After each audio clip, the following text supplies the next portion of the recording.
Hi, I'm Marie and welcome back to my wildlife garden in May.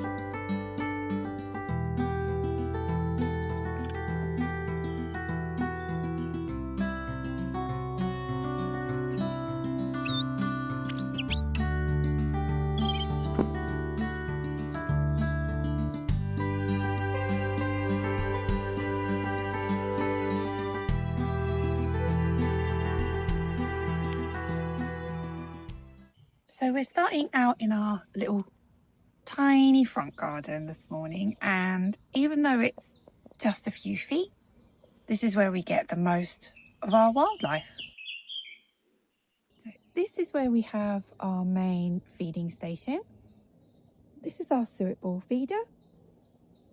Usually we just provide suet balls based on mealworms, but I've added some based on sunflower seeds as well, just to provide a little bit of extra variety since the feeding guidelines for birds have changed.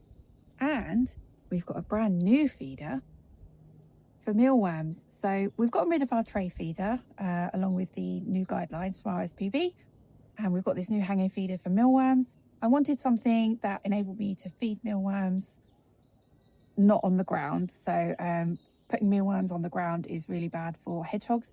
Not that I've seen any hedgehogs in my garden yet, but I live in hope. So I wanted a hanging feeder for them, and I found this. This is called an Eco Beacon Feeder from RSPB. And I've seen the jays already taking a real liking to it, so that's great. And then coming down, we just have our simple tray of water. I also scatter suet pellets on the ground. They've all gone at the moment because the first lot of squirrels and birds have been for the morning, but I will replenish those. We've been seeing a lot of squirrels as usual, but particularly some young squirrels, so some new squirrels that are coming out. On our suet feeder as well, we've had a new visitor. We've had a woodpecker visiting the feeder. Now, my husband saw it a few months ago. I just saw it a few days ago, so it's becoming a regular visitor, which is amazing. But I haven't managed to get any footage of it yet.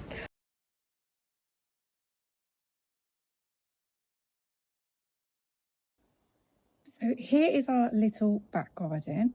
Now, I know it's only been a few weeks since I showed you around the garden, but I wanted to put this video out a little bit early because I almost forgot to scatter wildflower seed this spring, and we're almost out of time. So I wanted to remind you guys, in case you've forgotten like me, to scatter some seed. You can still do it for the first half of May, so you've got about another week.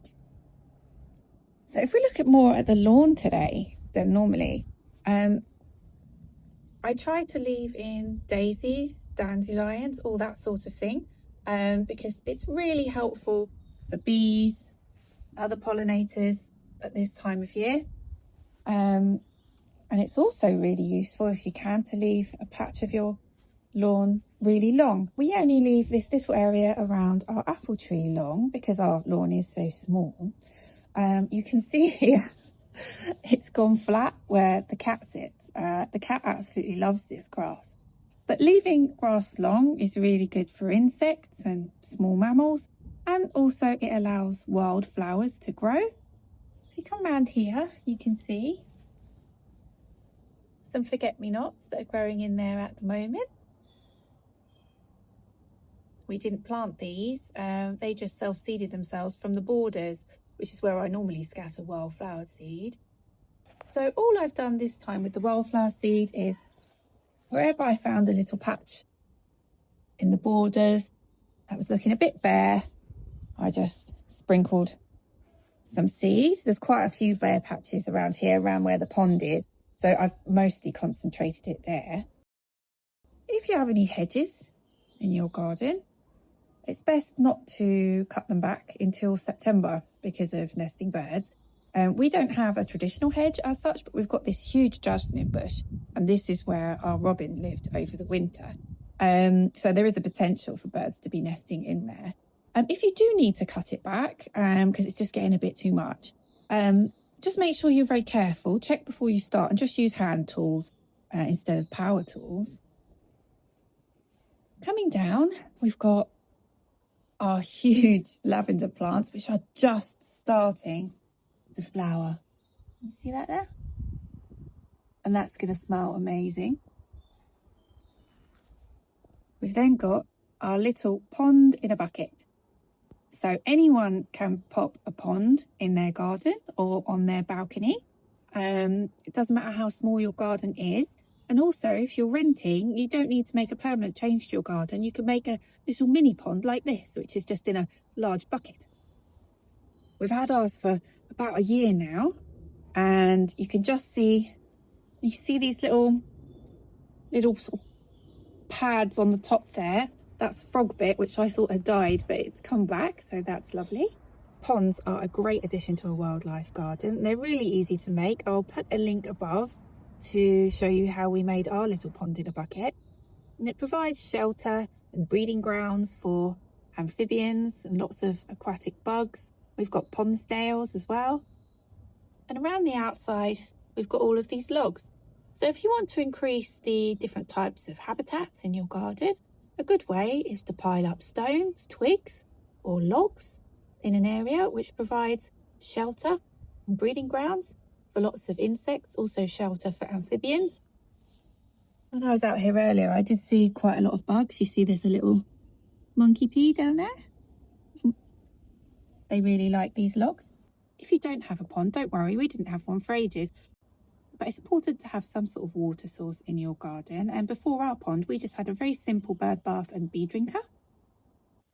We see lots of animals drinking out of our pond, particularly pigeons and smaller birds, and also our pet cat.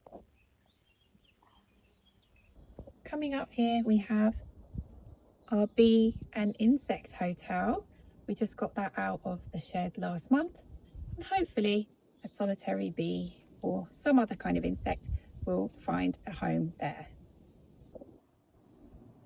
I've been noticing lots of different butterflies and bees in the garden this month, and there's still time to plant pollinator-friendly herbs such as rosemary, as we have here.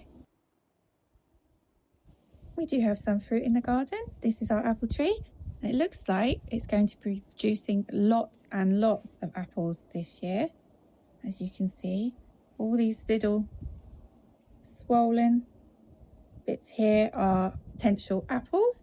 Now we find as the season goes on that some of these little bumps don't develop, but most of them will. So we should be getting a bumper crop of apples this year. What I love about this tree is the wildlife that you get in it. I don't know if you can see a snail just resting on the leaf there. And I saw another one over here. You see it in there? And I just think the snails must work so hard to get all the way from the ground up to their little resting spot, but they really like it. We also have, in the shady bit of the garden at the moment, our strawberry patch. And as you can see, the strawberries are starting to grow green at the moment, but they should be ready in no time.